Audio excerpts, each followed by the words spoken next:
नमस्ते दोस्तों, मेरा नाम मनमत बिरादर। मेरे इस यूट्यूब चैनल में आप सभी का स्वागत है।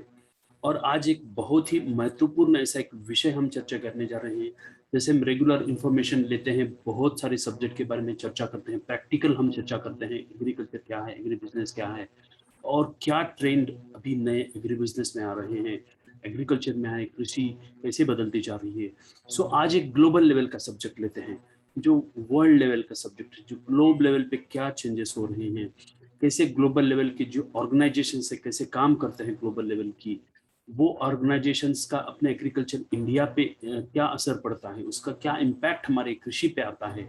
सो इसी सभी सारे सब्जेक्ट्स का हम चर्चा करेंगे। जो ग्लोबल लेवल की जो मेन ऑर्गेनाइजेशन है उसका क्या इम्पैक्ट है हमारे लेवल पे। सो चलो शुरू करते हैं। I am going to share my screen. मेरी स्क्रीन आपको मैं शेयर कर रहा हूं दोस्तों। सो एक मिनट, हाँ यस। सो ये इम्पोर्टेंट स्क्रीन है दोस्तों मेरी। सो देखिए, ये इम्पोर्टेंट आज सब्जेक्ट इसीलिए है कि हमको ये आज देखना है कि global organisations working for food and agriculture के लिए इंडियन कंटेक्स्ट में जो अपने भारत देश के जो इम्पैक्ट होगा उसी के बारे में हम चर्चा करेंगे। So basically we will start the first organization which is impacting on our this Indian context agriculture is FAO, food and agriculture organization. ये जो स्पेशलाइज्ड एजेंसी है फॉर यूनाइटेड नेशंस के द्वारा ये चलाई जाती हैं। यूनाइटेड इंटरनेशनल लेवल पे बहुत सारे जो एफर्ट्स होते हैं टू डिफीट द हंगर, उसका जो एक इम्पैक्ट है भारत देश पे, वो काम करते हैं। भारत में उनका ऑफिस है। सो ये जो FAO सिंस लॉन्ग ये अपने भारत इसका मेंबर है। अप्रोक्सीमेट अगर हमने देखा तो दोस्तों जो उनका गोल है, तो वो गोल है कि to actually provide enough food for each and every lively food on the face of the earth. पूरे विश्व में कोई भी आदमी वो एक्चुअली हंगर फ्री रहना चाहिए, वो रात में सोते वक्त भूखा नहीं सोना चाहिए। ये उनका बेसिक मतलब जो है मोटो है। सो ऑन दैट बेसिस ये 194 कंट्रीज में ये काम करने वाली यूनाइटेड नेशंस की या फिर ये ऑर्गेनाइजेशन है। And they are working for zero hunger, that is their target. So friends, इसमें ये देखते हैं थोड़ा सा कि ये FAO जो ऑर्गेनाइजेशन है, ये पूरा वर्ल्ड लेवल पे कैसे काम करती है। इनके ये बहुत सारे मेंबर्स है। जैसे वो डिफरेंट टाइप्स ऑफ एग्रीकल्चर के जो अलग अलग इश्यूज है वर्ल्ड लेवल पे, वो कौन से इश्यूज है, उन पे कैसे काम किया जा सकता है। हर एक देखिए, हर एक देश में एक अलग प्रॉब्लम है। सो राइट फ्रॉम द सॉइल, देखिए सॉइल से लेके पूरा जो अलग अलग क्रॉप वहाँ उगते हैं, अलग अलग जो मतलब लैंड होती है। जैसे कुछ एरिया में बायोडाइवर्सिटी की सिचुएशंस होती है, तो उस एरिया में कैसे काम किया जा सकता है। जैसे डिजिटल एग्रीकल्चर हो, कंट्री शोकेस हो, ऐसे अलग अलग लेवल पे ये काम करते हैं। जैसे चाइना है, जापान है, कोरिया है, इस्लामिक रिपब्लिक के अलग अलग, ईरान है, स्पेन है, पुर्तगाल है, बांग्लादेश है, केनिया है, ऐसी बहुत सारी देशों में, जैसे श्रीलंका, ऐसी सभी देशों में ये काम करती है। यूनाइटेड नेशंस की ऑर्गेनाइजेशन है, फूड एंड एग्रीकल्चर ऑर्गेनाइजेशन। सो ये दोस्तों ये अलग अलग लेवल पे यहाँ काम करती है। Specially if you talk about the digital agriculture, then ये बहुत ही अच्छा इनका डिजिटल एग्रीकल्चर के ऊपर ये मतलब इनोवेशन चल रहा है। डिजिटल एग्रीकल्चर क्या है, इसके बारे में कैसे इम्पैक्ट ला सकता है पूरे वर्ल्ड में, ई एग्रीकल्चर स्ट्रेटेजी क्या है, या फिर वो डिजिटल सर्विसेज क्या है, ये पूरा अपने देश के मतलब in the context of agriculture, in agriculture में ये डिजिटाइजेशन कैसे उसमें इम्पैक्ट करने वाला है, that actually has been a point of discussion in this digital agriculture phase. So ये इसमें काम करती है दोस्तों। उसके बाद में बहुत सारे सब्जेक्ट्स पे ये काम करती है। जैसे कि building capacity related to multi lateral environmental agreements. देखिए हम फूड एंड एग्रीकल्चर, फूड के लिए एग्रीकल्चर लगता है, तो एग्रीकल्चर तो चाहिए फूड के लिए, बट एनवायरमेंट फ्रेंडली एग्रीकल्चर कैसे करना है इसके बारे में भी ये एफएओ काम करती है दोस्तों। क्योंकि आखिर में सबसे इंपॉर्टेंट ये है हमारे लिए कि हमारी जो धरती माता है, हमारा जो प्लैनेट है, हमारा अर्थ है, वो अर्थ should be in a good condition. So on the basis of these values, these FAO is working, food and agriculture organization of the united states, ये काम करती है दोस्तों। सो इसमें अभी अगर हमने देखा in on the contest level of India, Bharat में ये कैसे काम करती है, इसका हम वेबसाइट अगर देखा तो एफएओ इंडिया का जो ऑफिस है वो न्यू दिल्ली में ऑफिस है उनका। सो ये देखिए, India has come a long way since 1945 when it became one of the founding members of FAO, as long as low income food deficient country। देखिए दोस्तों 1947 में जैसे हमारा भारत देश स्वतंत्र हुआ, उसके पहले से ये कंट्री अपनी जो है वो उनकी मेंबर है FAO की। जो फूड डिफिशियंट कंट्री थी, हमारे देश में अनाज नहीं था, कम होता बहुत अनाज, तो उस टाइम से आज तक ये मतलब अपने देश में ये FAO उसका मेंबर है FAO का। So today the country is not only self-sufficient in rice and wheat, but it also exports a wide range of food products। तो अभी हम wide range of product exports करते हैं। सो ये अभी हमारी हालत है, बहुत ही अच्छा फूड का प्रोडक्शन हमारे देश में बनता है, और we are self sufficient in food. So ये अभी कंट्री का अपनी सिचुएशन है। तो आज भी ये एफएओ अपने अलग अलग लेवल पे चैलेंजेस ऑफ इंडियन एग्रीकल्चर के ऊपर काम करती है। देखिए दोस्तों, हमारा एग्रीकल्चर तो है, लेकिन उसमें बहुत सारे जैसे एनवायरनमेंट के इश्यूज है, जैसे पेस्टिसाइड के इश्यूज है, जैसे अभी बहुत सारे जो इश्यूज आ रहे हैं, क्लाइमेट रेजिलिएंट एग्रीकल्चर के इश्यू आ रहे हैं। क्लाइमेट चेंज होते जा रहा है, लेकिन क्लाइमेट चेंज होते हुए क्लाइमेट रेजिलिएंट एग्रीकल्चर कैसे होता है, इसके बारे में ये मतलब पूरा स्टडी करती है FAO, and they are providing the solutions to the current issues, current problems which are occurring in India। So this is the condition of working for FAO in India। FAO बहुत सारे ऐसे Indian government के साथ बहुत सारे stake holders के साथ काम करती है, जैसे नीति आयोग है, और बहुत सारे जो प्राइवेट प्लेयर्स है, प्राइवेट कंपनीज है, इनको कैसे इंडियन एग्रीकल्चर डेवलपमेंट के लिए काम करना है, ये इसके ऊपर भी काम करती है दोस्तों। तो ये सेकेंड ऑर्गेनाइजेशन है जो वर्ल्ड लेवल पे काम करती है। जैसे अगर थोड़ा सा हमने एफएओ इंडिया की ओर देखा, तो ये अलग अलग प्रायोरिटी एरिया जो उनकी काम करने वाली है, sustainable and improved agriculture productivity, increased farm incomes, farm income कैसे उनका मतलब बढ़ाया जा सकता है, इसके ऊपर काम करती है। जैसे point number 2 is stronger food and nutrition security systems. अभी तो फूड सफिशिएंट हम हो गए, but we are now lacking in nutrition, so we are working towards the nutrition। that is the second area।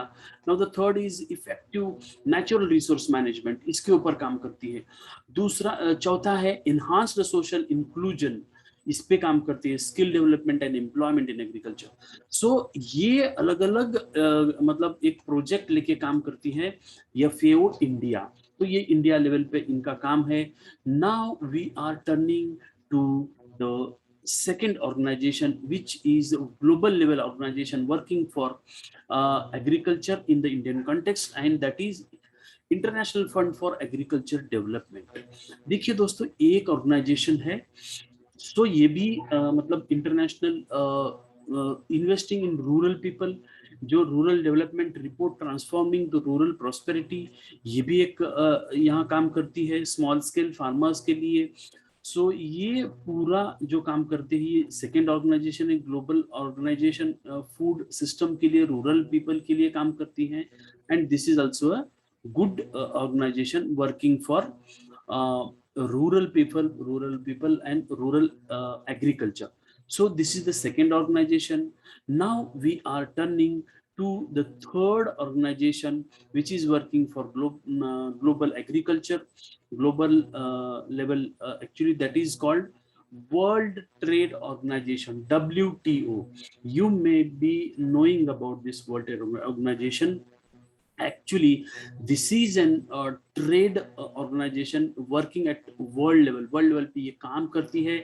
World level के देखिए दोस्तों, agriculture में ये ट्रेड का क्या इश्यू है? एग्रीकल्चर में ट्रेड का बहुत बड़ा एक मायने रखता है, एक रोल है, क्योंकि अलग अलग देशों में अलग अलग एग्रीकल्चर का प्रोडक्ट्स होता है, उसका जो ट्रेडिंग होता है, एग्रीकल्चर में एक्सपोर्ट्स होते हैं, इंपोर्ट्स होते हैं, उनके बारे में कौन से कितना उसके ऊपर एग्जैक्टली लेवीज लगाना है, टैक्सेस लगाना, ये हर एक गवर्नमेंट मतलब उनका फिक्स करता है, डिसाइड करता है on the level of the production happening in India और other countries. Suppose for example अपने देश में मतलब शुगर केन का बहुत ही प्रोडक्शन ज्यादा है, तो हम ऐसा बोल सकते हैं कि शुगर अगर एक्सपोर्ट करना है तो उस पर लेवी लगेगी, टैक्स लगेगा, वट एवर। एक्चुअली उस का जो डिसीजन है वर्ल्ड ट्रेड ऑर्गेनाइजेशन के लेवल पे, हम जो ट्रीटीज करते हैं, सिग्नेचर करते हैं, साइन, उसके ऊपर होता है। सो एक एग्रीमेंट ऑन एग्रीकल्चर पॉलिसीज ये हम मतलब यहाँ मतलब फिक्स होती है। सो वर्ल्ड ट्रेड ऑर्गेनाइजेशन ये सारी इनकी एक कमिटी है, एग्रीकल्चर कमिटी। सो एग्रीकल्चर लेवल के जो डिसीजंस हैं ऑन वर्ल्ड लेवल के ये यहाँ होते हैं। सो ये वर्ल्ड ट्रेड ऑर्गेनाइजेशन का एक बहुत बड़ा रोल अपने एग्रीकल्चर में होता है, क्योंकि वर्ल्ड ट्रेड ऑर्गेनाइजेशन से ही पूरा वर्ल्ड का ट्रेडिंग होता है। एंड एग्रीकल्चर के जो प्राइसेस हैं हमारे लेवल, हमारे जो किसान भाई उनको पैसा नहीं मिलता, उनको प्राइसेस नहीं मिलती, या बहुत सारे जो एक्सपोर्ट्स करने वाले लोग हैं उनको भी प्राइसेस नहीं मिलती, इनका पूरा डायरेक्ट जो कनेक्शन है ये WTO से है। So that is why this is important to understand the role of world trade organization. So yeah, this is the second organization impacting on agriculture. So this is World Trade Organization, WTO. Now we are turning to the third organization which is impacting on the Indian agriculture, that is World Bank. World Bank ये जो organization है, world level की bank है। तो basically Indian actually जो Indian context में जो FAO काम करता है, जो उनकी अलग अलग एजेंसीज यहाँ काम करती है, तो ये वर्ल्ड बैंक उनको पैसा देती है। इंपॉर्टेंटली अभी जो एग्रीकल्चर में चल रहा है क्लाइमेट रेजिलिएंट एग्रीकल्चर के लिए वर्ल्ड बैंक पैसा देती है। So world bank is providing the actually financial assistance for different type of projects working on agriculture. So this is the organization, global level organization, World Bank, fourth organization impacting Indian agriculture. So ये fourth organization है दोस्तों। Now the fifth organization which is impacting Indian agriculture is ICRISAT. Actually this is an organization working international level and of course for national level also. This is called ICRISAT, and this ICRISAT actually is working for see their vision and their mission to reduce poverty, hunger, malnutrition, environmental degradation in drylands. Basically this is the organization working for dryland agriculture, actually semi arid, this is actually semi arid agriculture के लिए ये काम करने वाली संस्था है। देखिए actually they have planned for the strategic plan for 2021 to 2025। ये एक ऑर्गेनाइजेशन है and ICRISAT is actually providing the solutions for arid, जहां पानी कम है उसी एरिया में जो ड्राईलैंड एग्रीकल्चर है उसके लिए ये संस्था काम करती है। बेसिकली मिलेट्स के ऊपर ज्यादा ये संस्था काम करती है, जैसे प्राइवेट पब्लिक प्राइवेट पार्टनरशिप्स में ये काम करती है, जैसे इंडिया, एशिया, ऐसी बहुत सारी कंट्रीज में ये काम करती हैं दोस्तों। सो इंडिया में भी उनका ऑफिस है and ICRISAT is also working at different countries including Asian countries. So this is the actually ICRISAT. This is the fifth organization, friends, working for agriculture and agriculture development, International Crops Research Institute for semi-arid tropics. सो ये उसका long form है इक्रिसैट का। उसके बाद में the sixth organisation working for agriculture is now we will MS Swaminathan research foundation. शायद आप सभी लोगों ने MS स्वामीनाथन जी का नाम सुना होगा। He is an actually an legendary person for this agriculture sector in India especially, and he is supposed to be the father of green revolution in India. So MS Swaminathan एक फाउंडेशन चलाते हैं, ये MS Swaminathan research foundation है, and this research foundation is working for ensuring the food and nutrition security के लिए ये काम करती है। देखिए दोस्तों, ये ऑर्गेनाइजेशन स्वामीनाथन जी ने खुद ने चालू किया है, तो बहुत सारी इनिशिएटिव्स नए नए उन्होंने यहाँ मतलब किए हैं स्टार्ट, फूड सिक्योरिटी के लिए, बायोडाइवर्सिटी के लिए, बायोटेक्नोलॉजी के लिए, बहुत सारी इंस्टीट्यूट्स, बहुत सारी इनिशिएटिव्स यहाँ MS स्वामीनाथन जी ने लिए हैं, एंड उनके कंटेक्स्ट में ये पूरा मतलब काम होता है।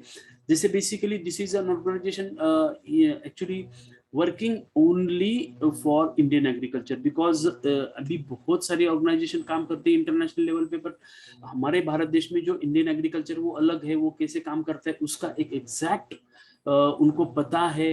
So considering the context of Indian agriculture, this MS Swaminathan Foundation is working for Indian agriculture. So nutrition and food security, gender equality, ऐसे बहुत सारे सब्जेक्ट लेके ये दोस्तों काम करते हैं MS Swaminathan research foundation.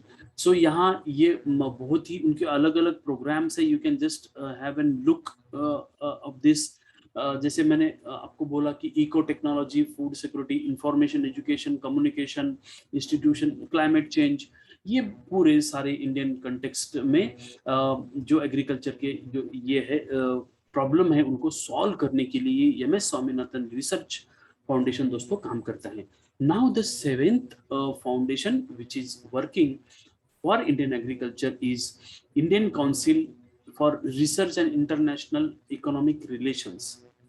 Actually, this is not directly related to agriculture research or like that, but ये organization जो ICRIR है, जो ये ICRIR organization है, this is basically working for you can say economics of agriculture.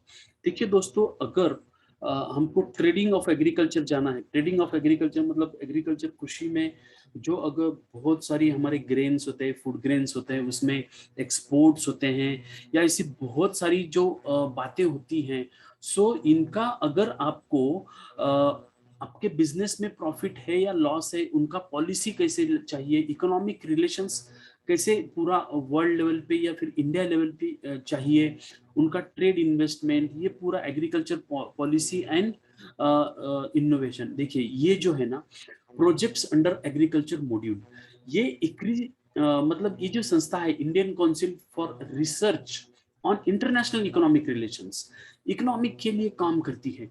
Infosys chair of agriculture value chains, food security and trade. So हर एक subject में यहाँ एग्रीकल्चर के एक डिपार्टमेंट है इकोनॉमिक रिलेशंस में। सो ये इक्रीर संस्था यहाँ काम करती है अलग अलग लेवल पे। So research on agriculture markets in India, NABARD centre for agriculture economics. So ये उसी पॉलिसी लेवल पे agriculture policies in India, so ये वो दैट लेवल पे काम करती है। वो actually this is an Indian agriculture distortion study, मतलब सभी के यहाँ कुछ जो इंडियन एग्रीकल्चर में होता है उसका क्या इम्पैक्ट पड़ेगा, उसका पूरा इकोनॉमी में क्या इम्पैक्ट पड़ेगा, इसी के बारे में ये संस्था बहुत ही अच्छे लेवल पे रिसर्च करती हैं, and they are publishing their research paper in their actually website and in their actually, and they are giving to the government, and government also providing the policies with the help of this research paper. So this is a very important institute to study actually दोस्तों। So this is an ICRIR to be taken into consideration. Indian Council for Research on International Economic Relations. So this is the seventh. Now the last but not least is Organization of Economic Cooperation and Development. This is in short called OECD. OECD आपको बहुत सारे लोगों को पता होगा, बहुत सारे लोगों को पता भी नहीं होगा, but this is an organisation in working at international level about the economic cooperation and development, because see global forum on agriculture, ये भी जैसे हमने इकरीर के बारे में देखा, ये OECD भी that it is working on international level and international level पे काम करते हुए इंटरनेशनल लेवल पे एग्रीकल्चर, इंडियन एग्रीकल्चर पे क्या इम्पैक्ट होने वाला है, इंडियन एग्रीकल्चर कैसे चाहिए, इसके ऊपर पॉलिसी रिपोर्ट्स वर्ल्ड लेवल के जो अलग अलग संस्था है उनका एक रिपोर्ट बना के ये यहाँ प्रोवाइड करती है. इनका जो एक आपको मैं एग्जांपल के तौर पे एक ये दिखाता हूँ. सो एग्रीकल्चर पॉलिसी मॉनिटरिंग इवैल्यूएशन, ये एक्चुअली 2021 की एग्रीकल्चर पॉलिसी मॉनिटरिंग इवैल्यूएशन उनका जो एक पेपर है दोस्तों. Actually, this paper has been published for the world level countries, different countries के लिए इन्होंने किया है. But this also with regards to our Indian agriculture also. So ये दोस्तों एक मिनट, हाँ. So ये जो है addressing the challenges facing food systems के लिए, पूरा इंडियन एग्रीकल्चर के लिए भी एक चैप्टर यहाँ इन्होंने मतलब दिया है.